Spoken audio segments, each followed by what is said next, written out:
ISIS threatens to kill 2 Japanese hostages unless Tokyo pays $200 million to Japanese hostages.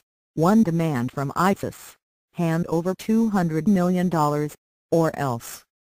The else being that the pair will meet the same gruesome fate as other captives held by the terrorist group, others who were shown in ISIS videos kneeling in orange jumpsuits in front of masked, black-clad men, just like the Japanese hostages identified as Kenji, Goto, Jogo and Haruna.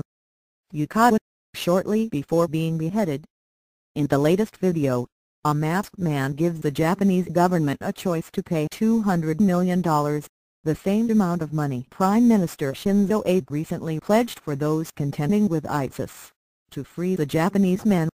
That deal holds for 72 hours, which would seem to mean sometime Friday, since the video appeared on social media Tuesday. Another move that theoretically could change things would be in Japan's government halts its alliance with those fighting ISIS, which calls itself the Islamic State. Tokyo hasn't participated in airstrikes aimed at the Islamist extremist group, though its leaders have supported those who have, as well as the Iraqi government. Although you are more than 8,500 kilometers away from the Islamic State, you willingly volunteered to take part in this crusade, the masked man on the video posted Tuesday says, addressing his comments to Abe.